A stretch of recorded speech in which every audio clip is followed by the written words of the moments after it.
रहस्यमय समय यात्रा की कहानी। कहानी की शुरुआत एक छोटे से गांव से होती है, जहां एक साधारण लेकिन जिज्ञासु युवक अंशु रहता था। अंशु को बचपन से ही विज्ञान और रहस्यमय कहानियों में रुचि थी। गांव के एक पुराने पुस्तकालय में उसे एक पुरानी किताब मिली, जिसका शीर्षक था समय के रहस्य। यह किताब किसी वैज्ञानिक डॉल्ये आर्यन की लिखी हुई थी, जिसने दावा किया था कि समय यात्रा संभव है। अंशु ने इस किताब को पढ़ा और उसमें छिपे गूढ़ संदेशों को समझने का प्रयास किया। एक रात, जब वह किताब के अंतिम पन्नों को पढ़ रहा था, तो उसमें एक अजीब सा नक्शा मिला। उस नक्शे में एक स्थान का जिक्र था, जहां एक रहस्यमय यंत्र छिपा हुआ था। रहस्यमय स्थान की खोज। अंशु ने नक्शे का अनुसरण करते हुए जंगलों और पहाड़ों को पार किया। अंत में वह एक गुफा तक पहुंचा। गुफा के अंदर उसने एक पुराना, धूल से भरा यंत्र देखा। वह समझ गया कि यही समय यंत्र है, जिसके बारे में किताब में लिखा गया था।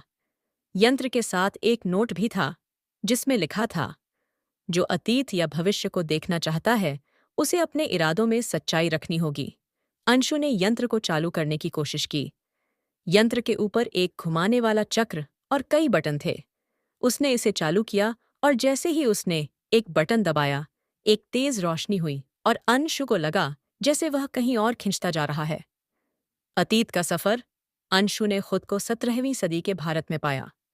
वह एक प्राचीन शहर में था, जहां लोग हाथ से बनाए कपड़े पहनते थे और हर ओर बैलगाड़ियां चल रही थीं। वहां के लोग उसे अजीब नजरों से देख रहे थे, क्योंकि उसकी पोशाक उनके समय से बिल्कुल अलग थी। उसने वहां के राजा के महल को देखा, जो भव्य और शानदार था। लेकिन उसे यह भी महसूस हुआ कि राजा के दरबार में कोई षड्यंत्र चल रहा है। उसने छिपकर उनकी बातें सुनी और पाया कि राजा के कुछ मंत्री उसे धोखा देकर उसकी गद्दी छीनने की योजना बना रहे हैं। अंशु ने राजा को यह खबर देने का फैसला किया, लेकिन एक अजनबी पर राजा कैसे विश्वास करता? उसने अपनी विज्ञान की समझ का उपयोग करते हुए एक छोटा सा यांत्रिक खिलौना बनाया, जिससे राजा प्रभावित हो गया। राजा ने उसकी बात सुनी और षड्यंत्रकारियों को पकड़ लिया।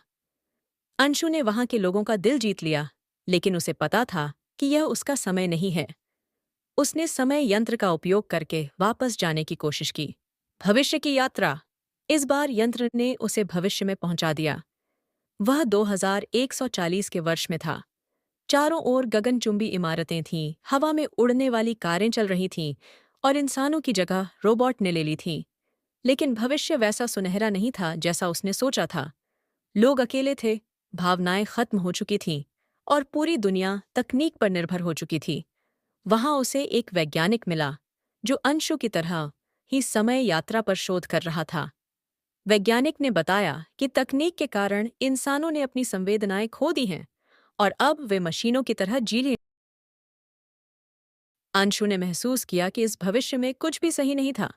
उसने वैज्ञानिक को समझाया कि इंसान को अपनी भावनाओं और मूल्यों को बनाए रखना चाहिए। वैज्ञानिक उसकी बात से सहमत हुआ और उन्होंने मिलकर एक योजना बनाई, जिससे इंसान अपनी मूल प्रकृति को वापस पा सके। वर्तमान में वापसी। अंशु ने अपने समय में लौटने का निर्णय लिया, लेकिन समय यंत्र अब पूरी तरह से क्षतिग्रस्त हो चुका था।